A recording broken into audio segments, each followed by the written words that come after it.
Okay, well, it's like midnight, and I've been working on these molds, these hand molds,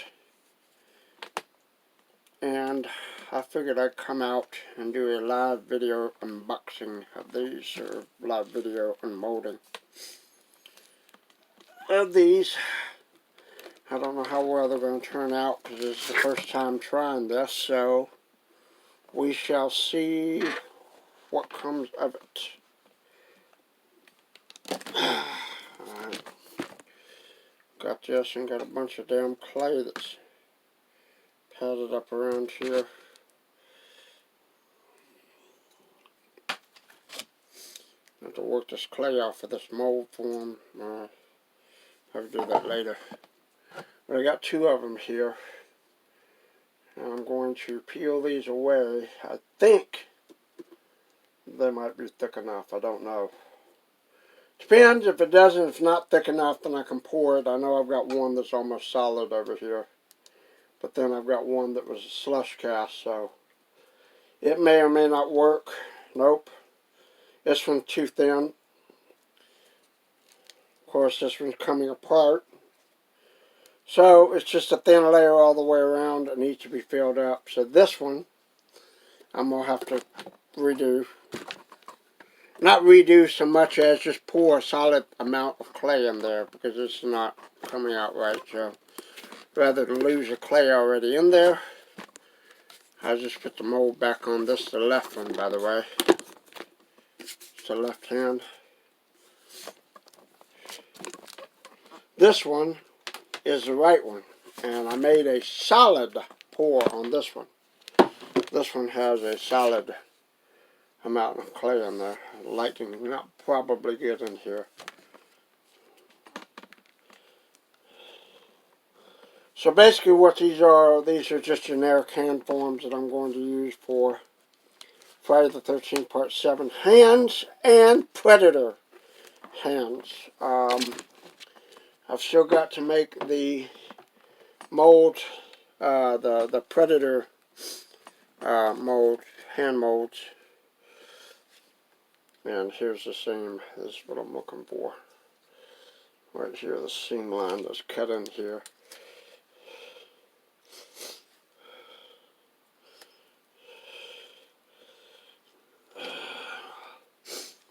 So apparently, this one is definitely a success. Got a failure on one, success on the other. Got a little bit of extra clay to pull off here, but it definitely works.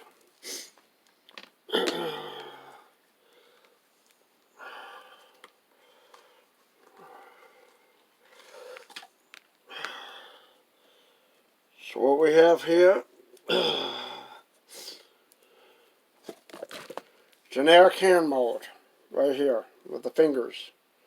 And what I'm going to do is inlay the skeletal structure on top of these, or inside of it. Cut inside the hand here, and inlay the skeletal structure on top of that. Let me go get that real quick and I'll show you. I'll put this right down here.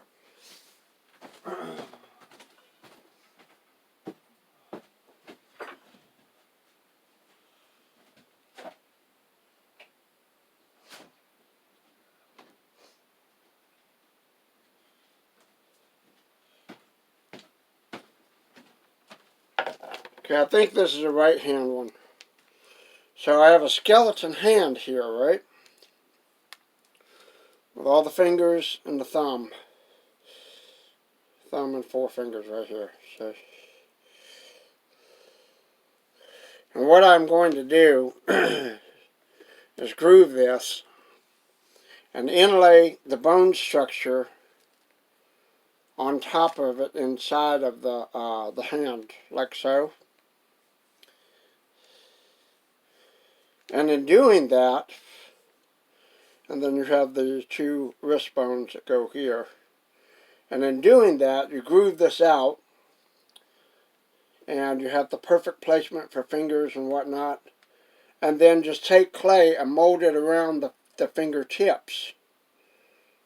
That way I can have it, and then you still have the indentions of the bones as they would naturally occur. I think that's the wrong one. This may be the right one.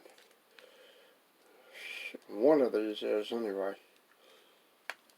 Yep, I've got the right one here.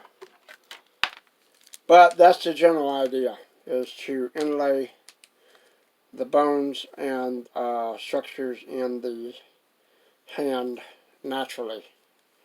That way the knuckles and stuff like that will be prominently displayed.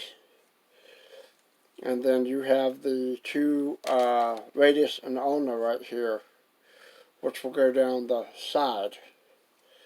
So it's going to take a little time. I still got to finish up and pour this as a solid mold. But that's basically it. This is just a generic hand form. And see, I can do the same thing with this.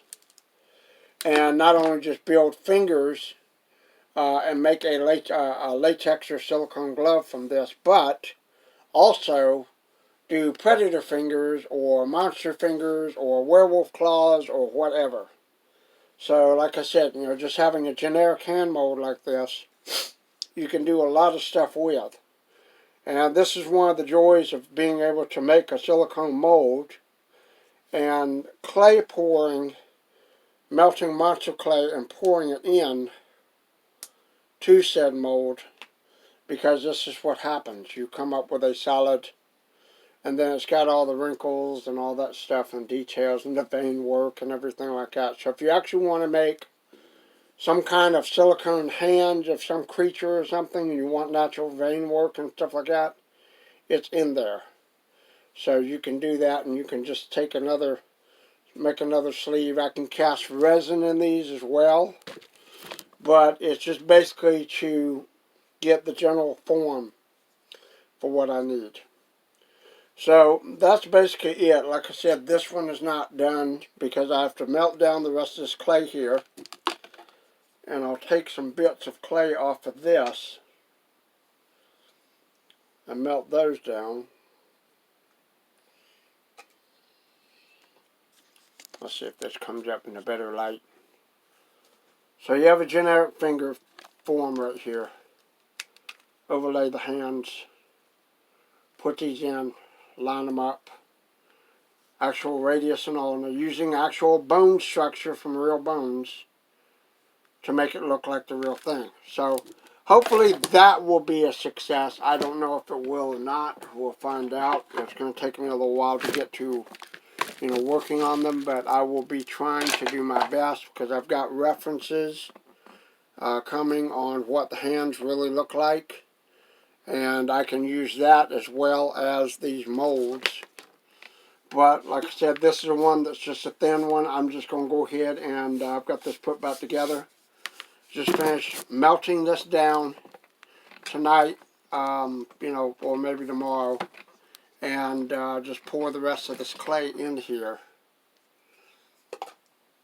And that's it. So that's the progress as far as this, because it's easier to do this than for me to go back to the latex pieces that have deteriorated and the details worn down and try to redo those.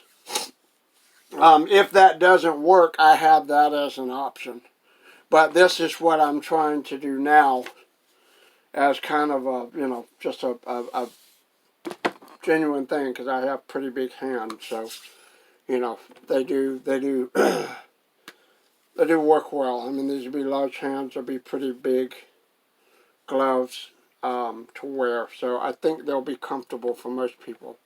Trying to do one set that's one size fits all. So anyway, thank you for tuning in and watching, and we'll see you next time.